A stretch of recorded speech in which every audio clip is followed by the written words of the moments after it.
A'udzubillahi minasyaitonirrajim. Bismillahirrahmanirrahim. Alhamdulillahi rabbil alamin. Nahmaduhu wa nasta'inuhu wa nastahdihi wa nastaghfiruh. Wa na'udzubillahi min syururi anfusina wa min sayyiati a'malina. May yahdihillahu fala mudhillalah wa may yudlilhu fala hadiyalah. Nashhadu an la ilaha illallah wa nashhadu anna Muhammadan abduhu wa rasuluh. Allahumma salli ala sayyidina Muhammad wa ala alihi wa sahbihi ajma'in. InsyaAllah kita memulakan majlis ilmu kita pada malam ini dengan kita sama-sama membaca surah Al-Fatihah bersama-sama insyaAllah. A'udzubillahi minasyaitonirrajim. Bismillahirrahmanirrahim. Alhamdulillahi rabbil alamin. Ar-Rahmanirrahim. Maliki yaumiddin. Iyyaka na'budu wa iyyaka nasta'in. Ihdinas siratal mustaqim. Siratal ladzina an'amta 'alaihim ghairil maghdubi 'alaihim waladdallin. Amin. Alhamdulillah, bersyukur kepada Allah Subhanahu wa taala. Salawat dan salam kepada kita panjatkan kepada baginda Nabi sallallahu alaihi wasallam. Alhamdulillah, Allah taala masih mengizinkan kita pada malam ini untuk sama-sama berada dalam majlis ilmu, dalam majlis zikrullah, majlis memperingati Allah, mengingatkan Allah, menyebutkan nama Allah Subhanahu wa taala. Alhamdulillah, malam ini kita telah sampai, insya-Allah kita akan mempelajari serba sedikit anjuran ataupun panduan-panduan yang disebutkan oleh baginda Nabi sallallahu alaihi wasallam dalam kehidupan kita berkenaan dengan bagaimana kita beribadah kepada Allah Subhanahu wa taala. Jadi alhamdulillah, topik kita ini adalah dinamakan sebagai fiqh daripada hadis, iaitu pelajaran-pelajaran fiqh untuk amalan kita seharian yang diambil daripada hadis-hadis Nabi sallallahu alaihi wasallam. Pada minggu lepas, alhamdulillah, kita telah sampai perbincangan kita pada malam ini adalah berkenaan dengan perkara-perkara yang najis yang disebutkan oleh Nabi kita sallallahu alaihi wasallam. Jadi kita telah membaca pada minggu lepas yang najis ni, ulama-ulama mazhab Syafi'i telah mengambil daripada hadis-hadisnya ialah yang pertama sekali ialah arak dan semua perkara, semua benda-benda yang memabukkan. Yang kita sebut hari itu juga kita ada bincang berkenaan dengan alkohol. Alkohol, adakah alkohol itu najis ataupun tidak? Itu telah lepas. Kemudian yang kedua, anjing dan juga babi. Anjing dan juga khinzir. Ulama-ulama telah sebutkan perkara ni. Ulama Syafi'i mengatakan ini adalah najis, dan najis itu adalah najis mughallazah, najis yang berat, kerana hadis Nabi sallallahu alaihi wasallam yang Nabi menyuruh tadi semua ni apabila dijilat oleh anjing menjilat mana-mana bekas kita, mestilah dibasuh dengan 7 kali. Jadi ada 2 hadis. Yang pertama, hadis yang menyebutkan yang pertama mesti dengan tanah, tapi ada hadis lain menyebutkan ialah mana-mana sekali mesti daripada tanah, bercampur dengan tanah. Jadi ulama-ulama mengatakan bahawa bolehlah mana-mana, sama ada yang pertama, yang terbaiknya lah yang pertama. Yang pertama dibasuh dengan air yang bercampur tanah, dan kemudian selepas daripada itu 6 kali lagi air biasa. Kemudian yang ketiga ialah al-maitatu, iaitu bangkai. Jadi maksud bangkai ini ialah semua benda yang mati yang tidak disembelih ataupun yang tidak dimakan, tetapi walaupun disembelih, walaupun tapi tidak dimakan. Kita sembelih kucing, sembelih gajah, sembelih harimau, sembelih apa-apalah yang tidak dimakan, jadi dia tetap juga menjadi bangkai. Kerana apa? Kerana dia tidak dimakan. Kemudian kita baca juga pada minggu lepas, dimaafkan ataupun tidak najis 3 perkara yang tak perlu sembelih, iaitu yang pertama manusia, yang kedua ada hadis dan ayat Qurannya, kemudian yang kedua ialah ikan. Sebab ada hadis Nabi yang telah kita baca dulu, bahawa Nabi sallallahu alaihi wasallam ditanya oleh seorang sahabat yang masuk ke dalam laut, yang berlayar di lautan. Jadi pada masa Nabi itu memang ada lautan, Laut Merah lah kalau ikutnya, Laut Merah dan juga Laut Hindi. Laut Merah, Laut Hindi. Jadi biasanya kalau mereka ni nak pergi ke negeri Habasyah pada masa itu, mereka akan terpaksalah melintasi laut tu. Para sahabat yang pergi berhijrah ke Habasyah, mereka ni naik kapal. Jadi ramai lagi juga para sahabat ni yang naik kapal. Jadi mereka ni habis air ataupun membawa air yang sedikit. Jadi pada masa itu mereka tanya Nabi, boleh tak gunakan air laut? Jadi mereka takut nak guna air laut pada asalnya, kerana air laut ni luar biasa sikit. Luar biasa apa? Rasa dia masin dan dia ni melekit-lekit sikit lah. Kalau kita biasa di laut kan, dia melekit sikit. Jadi setengah sahabat ni takut nak guna air laut ni. Boleh tak guna untuk berwuduk? Jadi Nabi SAW beritahu bahawa air laut ni suci. Dan bukan Nabi beritahu air laut sahaja suci, bahkan Nabi beritahu lagi, Nabi tambah bangkainya pun suci. Jadi daripada hadis itulah maka ulama-ulama telah membuat kesimpulan bahawa semua benda, semua perkara, semua binatang yang ada di dalam laut maka adalah suci bangkainya walaupun tak disembelih.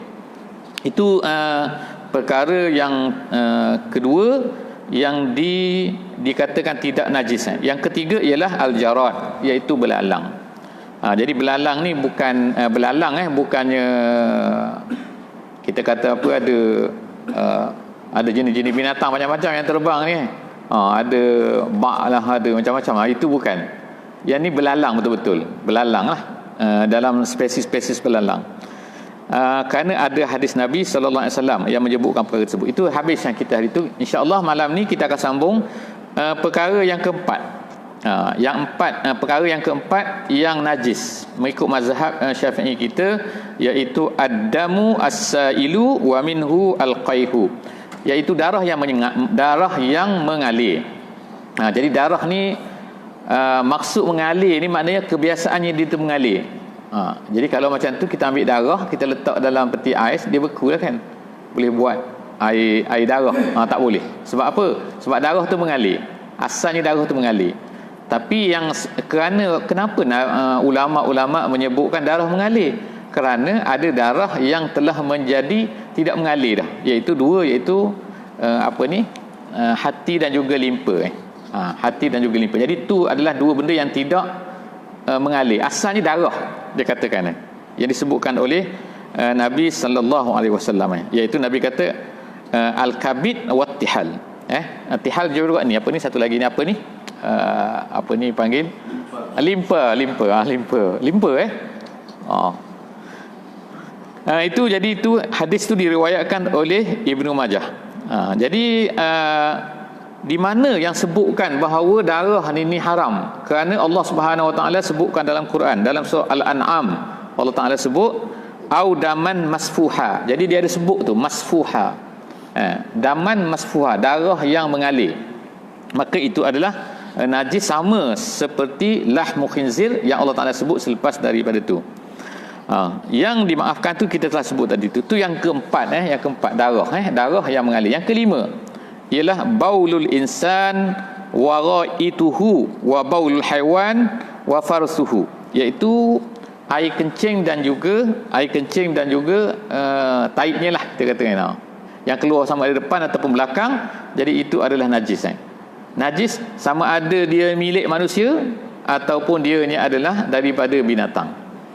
Ni cerita ni kalau kita pergi ke Mekah ni pergi ke Mekah, pergi ke Arab ni kan, ada orang akan bawa lah. Saya pun pernah bawa orang gitu. Dia orang bawa juga pergi ke ladang unta. Jadi bawa ladang unta, adalah situ orang jual unta tu, dia siap jual atas tu susu unta dan juga air kencing unta. Jadi orang kita pun pergilah tengok kan, ada lu jual ke beli. Susu unta RM5, air kencing unta RM30. Mahal pula tu. Jadi air kencing dalam mazhab kita memang air kencing tu najis lah. Jangan kata jadi orang confuse ni sebab zaman sekarang ni sebab ada internet semua ni, orang baca lah kan. Sebab ada hadis Nabi SAW, ada satu kabilah yang mana mereka ni telah datang ke Madinah. Kabilah ni daripada Urainah nama dia. Satu kampung kabilah Urainah, dia datang daripada tempat dia dan kemudian dia datang ke Madinah, kemudian dia sakit. Dia katakan sakit perut Jadi Nabi SAW pada masa tu ada ada unta. Unta dipanggil unta zakat lah. Jadi orang bagi zakat, jadi ada tempat simpanan unta.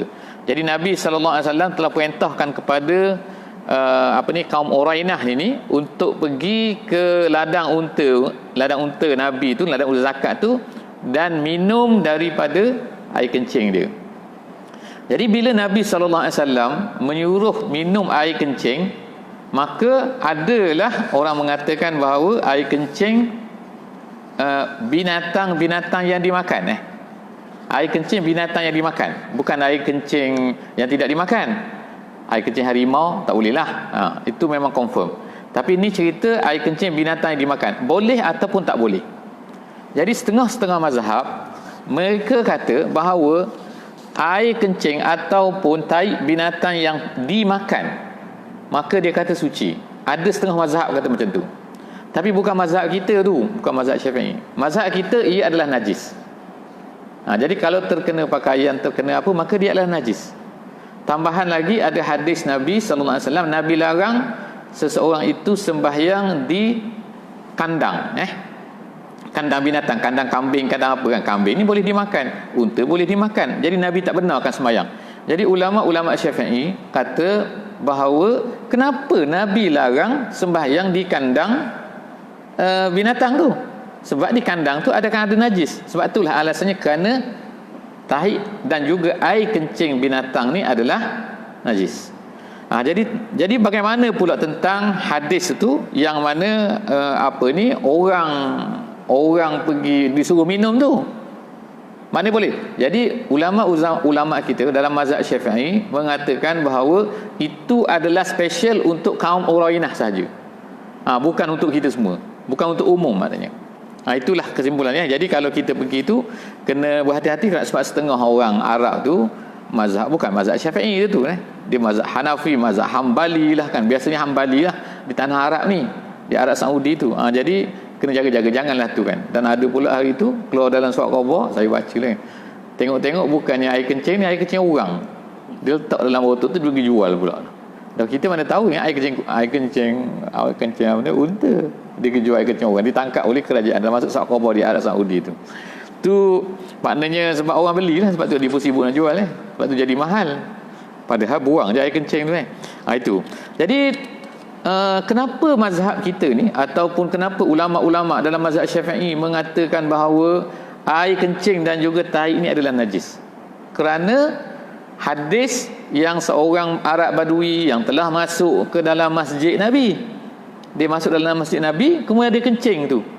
Kemudian Nabi SAW berkata, siramlah ke atas tempat dia kencing tu. Maknanya jangan kamu larang, yang kita sebut itu kan, biar dia kencing habis-habis dulu. Dia buat macam tandas, dia ingat tandas dia dalam masjid tu. Jadi biar dia kencing, jangan kejar dia, jangan halang dia, jangan marah pada dia. Setelah daripada dia habis kencing, kemudian Nabi panggillah dia, ini masjid tak sesuai untuk kencing dan sebagainya. Jadi kemudian Nabi beritahu kepada sahabat Nabi yang lain, subbu alaihi zanuban min ma'. Nabi kata, curahkanlah, maknanya sembahkanlah atau jiruskan tempat dia kencing tu dengan satu bekas daripada air, satu timba air lah, kita kata satu baldi air lah, macam tu ke atas tempat tu.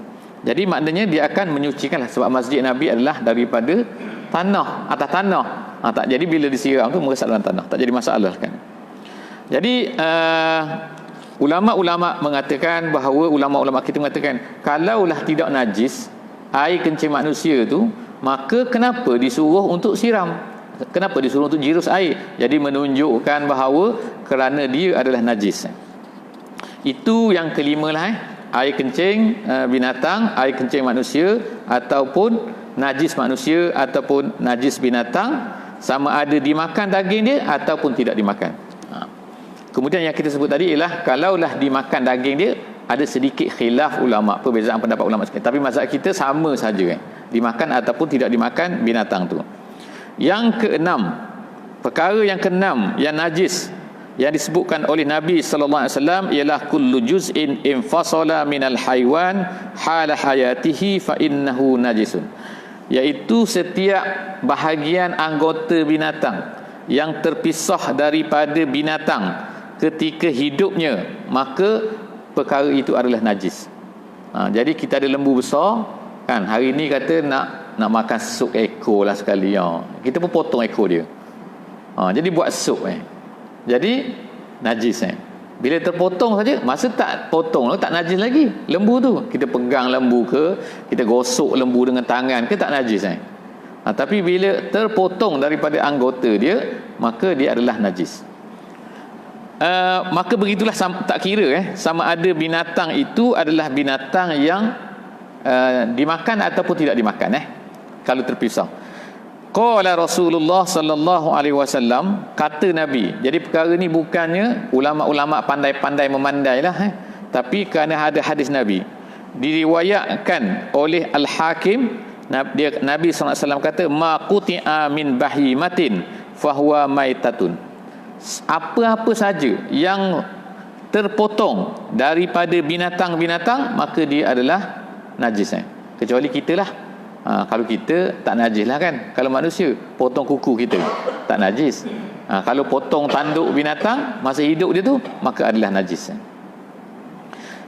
Kecuali apa? Kalau ikut kaedah itu, semua benda yang terpotong daripada binatang, termasuklah kalau macam tu orang duduk tu gunting bulu biri-biri bulu biri-biri di Australia, di New Zealand tu, kalau ikutnya najis lah. Sebab apa? Terpotong daripada binatang semasa hidup dia. Dia siap gunting tak? Kalau kita tengok dalam dalam YouTube lah, dia gunting jadi dogo lah kambing biri-biri tu kan. Kemudian dia tumbuh balik lah. Jadi bulu tu diambil, kemudian dia buat baju, dia buat apa-apalah kan jadi kalau ikutnya adalah bulu tu maknanya adalah berpisah daripada binatang semasa hidup dia. Jadi maknanya najis lah. Jadi ulama kata dikecualikan. Dikecualikan apa? Yustasna min zalika syi'run warishun al-haywan al-ma'kulul lahmi fa innahu tahirun. Syarat dia ialah mestilah yang pertama bulu, dan yang kedua binatang tu adalah binatang yang dimakan. Kalau kucing tak dimakan. Jadi maknanya bulu kucing adalah najis. Cuma masalah dimaaf tak dimaaf tu cerita lain. Tapi bulu kucing adalah najis. Kita ambil kucing, kita ambil bulu dia banyak-banyak, kita masuk dalam poket kita, pergi semayang, tak sah. Kecuali ulama-ulama kata bagi orang-orang yang rumah dia ada kucing, maka dimaafkan sikit-sikit sikit-sikit bulu kucing. Kalau kita semayang, manalah susah nak jaga kan. Atas kapek kita, atas kadang-kadang dia masuk ni, kadang-kadang ke tengah semayang dia masuk celah kangkang, macam-macam jadi dimaafkan bagi orang yang bela kucing. Tapi orang yang tak bela kucing, maka itu tak dimaafkan. Jadi tu cerita pasal bulu bulu ataupun apa-apalah anggota. Tapi kalau ayam, kalau kambing, yang dimaafkan tadi tu apa? Bulu. Jadi bulu ayam kadang-kadang kan dia tercabuk daripada tu, maka itu dimaafkan. Dia kira dikecualikan, tak najis.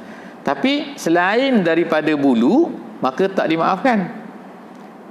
Jadi kita ambil lah apa-apa part daripada ayam, kaki dia ke apa benda kan, tak boleh. Itu adalah najis tadi. Kerana apa? Kenapa ulama kata bahawa bulu ni tak najis? Kerana ada ayat Quran yang sebutkan perkara tu. Ayat Qurannya apa? Wa min aswafiha wa aubariha wa asy'ariha asasan wa mata'an ila hin.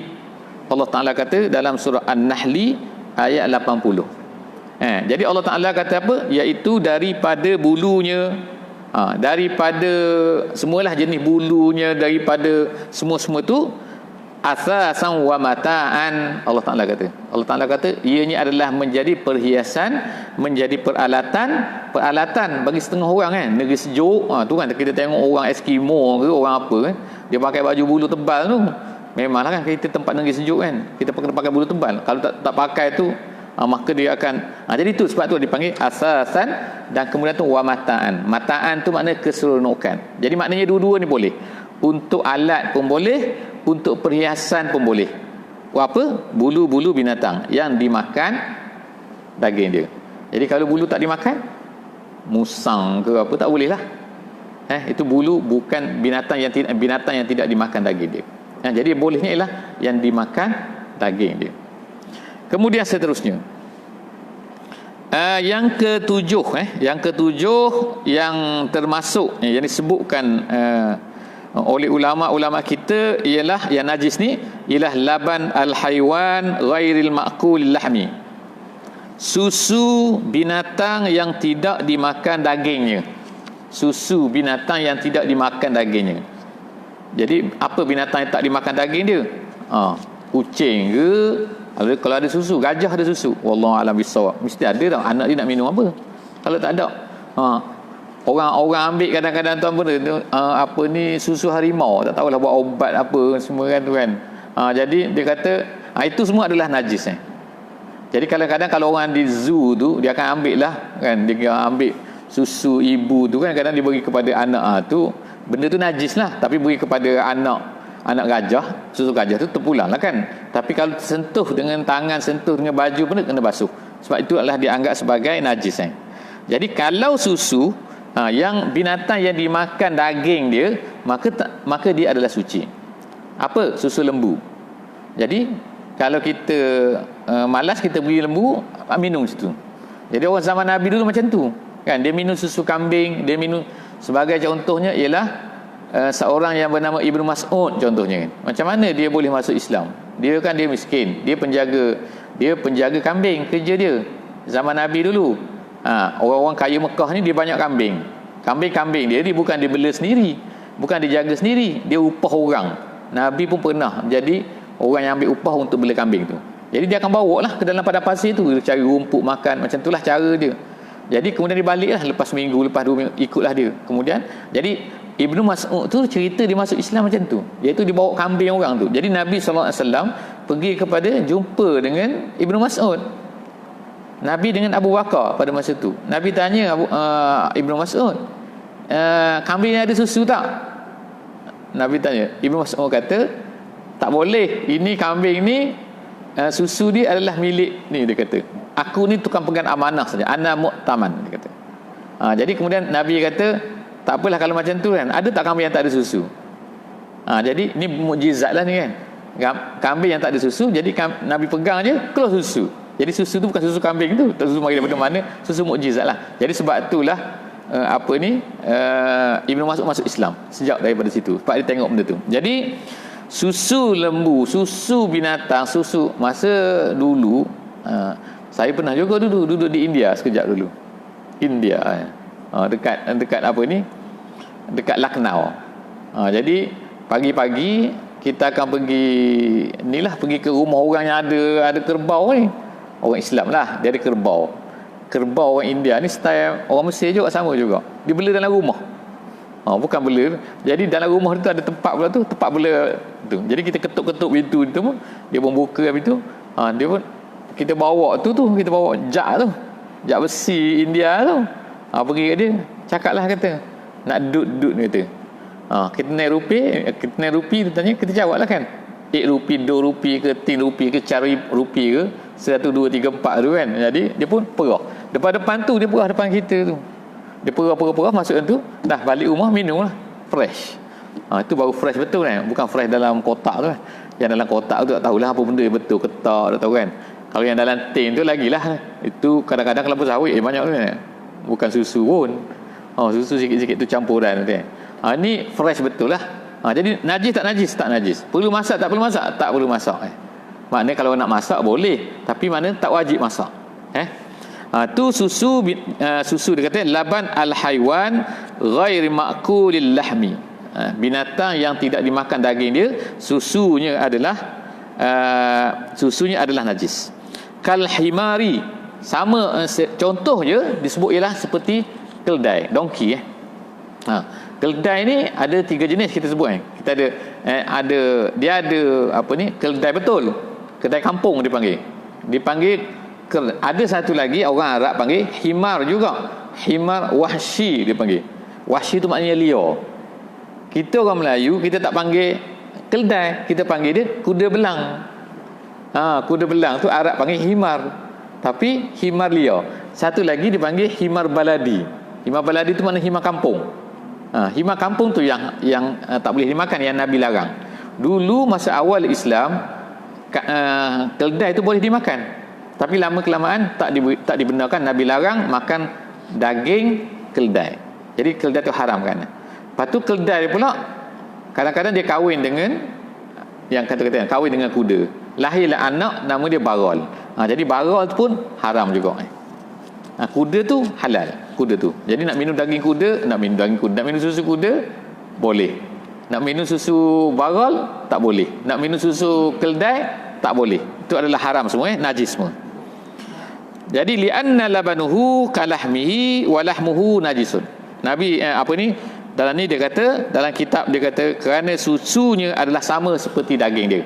Dia akan ikut daging binatang tu. Habis itulah perkara-perkara yang besar yang ada di dalam yang disebutkan oleh ulama-ulama kita yang berdasarkan kepada hadis Nabi yang menceritakan apakah perkara-perkara yang najis. Jadi selepas daripada tu banyaklah lagi. Cuma anak-anak dia lah, ada yang dimaafkan, ada yang tidak dimaafkan. Sebagai contohnya lah kan, yang dimaafkan ni darah yang sedikit contohnya. Itu dimaafkan juga darah yang sedikit. Ataupun bangkai. Kalau ikut asalnya bangkai adalah najis. Tapi ada juga bangkai-bangkai yang tidak najis iaitu bangkai yang dimaafkan. Dia bukan tidak najis, minta maaf, bukan tak najis, dimaafkan. Iaitu apa? Bangkai binatang yang kita sebut hari itu, bangkai binatang yang tidak mengeluarkan darah apabila dipotong semasa hidupnya. Semasa mati, kering, tak ada ni semasa hidup tu potong, lipas, contohnya kan. Ada tak ada darah? Kalau ada darah tak boleh. Kalau semut potong masa hidup dia, janganlah potong, kesian dia. Tapi maknanya kalau andai dipotong, kita nak buat test boleh lah masuk dalam lab, masuk kita potong dia, tengok keluar tak. Kalau tak keluar, maknanya dia tu adalah bangkai yang dimaafkan. Tapi dengan syarat yang kita sebut itu, janganlah sengaja dicampak. Kalau kita yang mencampakkan ke dalam air, maka dia akan jadi najis. Ni kadang-kadang lah kita kita tapis tau. Kita tapis apa? Semut yang masuk dalam air tau. Jadi kita ambil penapis, kita pun tuang tu kan. Jadi itu maknanya kita mencampakkan dia dalam air. Dia kalau ikutnya syarat dia mesti kena ambil, angkat keluar gitu. Jadi kalau semut ada dalam tu, angkat keluar tu. Kalau kita tapis, kita bekas lain ambil tuang macam tu, itulah jadi kita dah mencurahkan air pada dia, mencampakkan dia pada air. Jadi tu yang kata tak boleh tu sengaja mencampakkan macam tu tu yang dimaafkan lah. Okey. Jadi kalaulah ulama-ulama sebut, kalaulah tikus kata, tikus masuk dalam air, maka tak boleh lah, dia akan menajiskan air tu. Sebab apa? Tikus ni dia jenis ada darah, bangkai yang mana dia ada darah kalau dipotong semasa hidup dia. Tak tahulah, takut ada tikus yang tak ada darah. Ni ada darah itu adalah perkara-perkara lah. Jadi lain-lain perkara ni, semua ni termasuk dalam ni yang kita sebut 7 perkara ni. Contoh lagi yang ulama sebut ialah yang dimaafkan. Sebagai contohnya ialah Rasyashatul Baul. Rasyashatul Baul ni percikan air kencing. Kalau kita kadang-kadang kita kencing di tempat yang keras kan, kita pun tembak situ kan. Orang lelaki lah kan, tembak situ, dia terpercik sikit kan, terpercik. Kadang-kadang terasa pada kaki. Dia rasa, tapi bila kita tengok tak nampak dengan mata. Itu dimaafkan juga. Ataupun kata-kata najis yang ada pada kaki lalat, dia kata. Ulama sebut ni. Kalau ikutnya najis yang ada pada kaki lalat, kita tengok dah ada najis situ. Najis lah kata taik apa benda lah, tak kira najis Kemudian lalat tu terbang situ, terbang atas tu. Kemudian kita tengok, lepas tu dia naik pula, terbang-terbang lalat yang sama, dia pergi duduk atas kek kita pula, ataupun nasi kita. Contohlah kata ni ni. Jadi kalau ikut logiknya mestilah kaki dia terlekat. Adalah kan dia punya, tak tahulah kan, apalah terlekat pada kaki tu. Jadi terlekat pada binatang tu, terlekat pada makanan kita. Dia tak nampak oleh mata, maka dimaafkan. Cuma selera nak makan, tak nak selera ke, itu terpulang masing-masing, serah pada masing. Nak cerita tak najis, dimaafkan. Walaupun kita ada najis, tapi dimaafkan. Walaupun ulama kata najis mughallazah. Najis mughallazah tu makna apa? Tu situ tu tai anjing kata. Tai kuyuk. Tahu dahsyat sikit sebut ni. Tu sebab nak cerita supaya faham Jadi tai kuyuk situ. Dia terbang ke situ. Kemudian dia pergi pula atas kek kita. Kek hari lahir. Baru buat RM30. Jadi takkan nak buang Dia terbang tu banyak pula takik tu. Dia pusing-pusing pula. Nak buang semua. Sayang kan. Jadi itu adalah dimaafkan. Itu termasuk yang perkara yang dimaafkan lah. Jadi semua benda tadi tu adalah terkumpul dalam 7 perkara ni 7 perkara yang ulama sebut sini. Cuma ada dimaaf, ada tak dimaafkan. Kemudian seterusnya adalah an-najasah al-ainiyah wan najasah al-hukmiyah. Ulama-ulama kemudian tu dia bahagikan najis ni pula kepada 2 jenis. Banyak pembahagian ni. Sekarang ni pembahagian dia ialah najis aini, dia panggil najis hukmi. Maksud najis aini itu najis yang boleh nampak dengan mata. Memang nampak betul-betul, dia seketul, ada. Ainnya ada. Zatnya wujud ni. Boleh dilihat oleh mata, boleh dilihat oleh colornya, boleh dilihat nampak mana. Yang kedua ialah ada juga jenis najis yang hukmi, nama dia. Hukmi ni maknanya najis tu dah tak nampak tapi benda tu najis. Gitu. Seperti kain yang terkena najis, kemudian dah kering dan tak jumpa dah di mana kena najis ni. Gitu kan. Contohlah kata kena pada lengan, tapi bila kita tengok lengan tu dah tak ada dah, sebab lama. Mungkin sehari 2 hari, masa-masa tu ada katakan apalah kan, ada budak kencing lah, budak kecil kencing pada lengan baju tu, tapi tengok-tengok dah tak ada. Itu nama dia hukmi. Hukmi. Jadi ulama-ulama bahagikan ni 2 jenis ni adalah untuk memudahkan apa, iaitu nak menyucikan macam mana, nak sucikan najis tu. Jadi dia berbezalah. Secara ringkasnya kita kata ialah kalaulah najis itu nampak, maka tak suci, melainkan yang pertama kita mesti hilangkan dulu najis tu. Maknanya mesti kalau dah nampak kuning-kuning tu kan, mana kena bersihkan dulu kuning tu, kemudian barulah lalukan air yang terakhir. Tu barulah dikira. Jadi masalah sekarang, contohlah kata kita ni mesin basuh sekarang. Ini orang bincang panjang hari tu di tempat saya tu kan. Mesin basuh tu kan public tu kan. Mesin basuh. Macam-macam orang guna mesin basuh tu. Ada orang bawa najis ke, ada orang Islam ke, ada orang tak Islam lah. Sampai ada pula orang bincang gini lah, wajibkan orang Islam sajalah, orang lain tak pernah masuk kan. Jadi susah lah kan. Benda tu tak tu public tempat tempat basuh automatik semua tu. Jadi macam mana perkara ni sebenarnya, isu ni kan. Jadi kalau ikutnya lah kan, ulama-ulama kata kalau mesin tu automatik, maka dia pun masuk air, dia pun pusing totang. Katakan benda tu najis benda tu kata kita masuk benda najis lah, orang masuk benda najis ada masuk darah, ada bukan air kencing lah, apa dia campur semua dalam tu. Kemudian dia pun basuh, masa pusing tu dia akan masuk air tak. Kalau ikut dalam mazhab Syafi'i kita, masuk air tu bila ada benda najis, masuk air atas tu, semua air tu jadi najis. Gitu. Jadi bila dia jadi najis, lalu dia dinding mesin basuh tu semua najis lagi. Jadi macam mana? Lepas tu dia pun lepas air tu. Dia dah basuh pusing, kemudian lepas air tu. Jadi sekarang ni macam benda tu najis lah. Kemudian datanglah pula air yang kedua. Gitulah kan, dia bilah, dia panggil tau. Dia pun pusing teng, dia lepas air balik. Jadi macam mana? Sini ulama terbahagi kepada 2 pendapat. Ada yang kata mesin basuh ni, dia kata adalah dikira seperti seolah-olahnya air tu dah kira mengalir. Sebab dia datang, kemudian dia tutup, kemudian dia pergi, lari. Dan kemudian dia tu banyak kali, dia bukan sekali saja. Itu satu pendapat lah. Satu pendapat kata lagi tak jadi, wajib dibilas. Wajib dibilas maksudnya kena keluarkan tu, kena bilas dulu, kemudian barulah masuk dalam pengering. Bilas tu orang sini panggil bilas bilas Kirah. Maknanya iaitu apa? Ni kain kena lalukan air dan air tu turun di bawah. Gitu. Dia tak boleh benda ni berendang macam tu, terendam dalam ni, kita letak dalam besen, kita letak kain ni, kita masukkan air, tak jadi macam tu. Dia mesti air tu turun ke bawah tu. Kain ke tengah, air atas turun ke bawah. Itu nama dia, barulah dia panggil sebagai lepas. Jadi itu adalah pendapat-pendapat ulama lah yang saya sebut kan, ulama moden. Sebab zaman dulu tak ada mesin basuh ni, masalah dia. Mesin basuh ni baru kan. Lepas tu public pula tu kan. Kalau di rumah, macam mana kalau di rumah?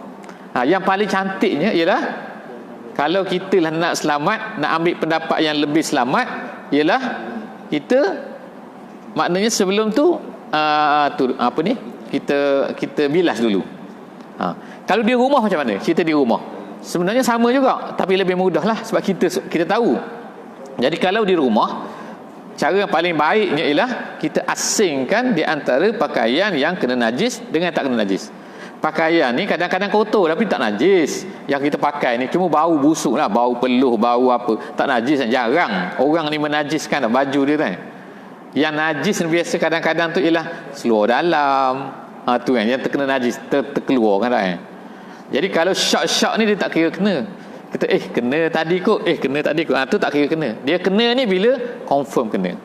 Jadi cara yang paling baiknya ulama kata ialah kalau di rumah kita asingkan. Yang ni bahagian yang memang kena najis, yang ni yang tak kena najis. Yang kena najis ni kita asing, kita bilas dulu. Kita bilas dulu dengan air. Kemudian barulah campur dalam mesin basuh. Itu yang paling selamat lah kalau nak tu mengikut pendapat yang setengah pendapat yang ni. Jadi itu adalah beberapa cara lah nak basuh yang dipanggil sebagai najis ainiyah. Kita tak perlulah nak ingat benda-benda ni, tapi makna cara basuh tu ialah dia ada dua, ainiyah dan juga hukmiyah. Jadi insya-Allah akan datang kita akan masuk pula tentang najis yang tiga jenis, iaitu mughallazah, mukhaffafah dan juga mutawassitah, insya-Allah pada sesi-sesi akan datang insya-Allah. Wallahu a'lam bissawab. Jadi kita tangguhlah pengajian kita malam ni dengan membaca surah wal asri insya-Allah. Bismillahirrahmanirrahim. Wal asri innal insana lafi khusr illa allazina amanu wa amilus solihat wa tawasau bil haqqi wa tawasau bis sabri. Wassalamu alaikum warahmatullahi wabarakatuh.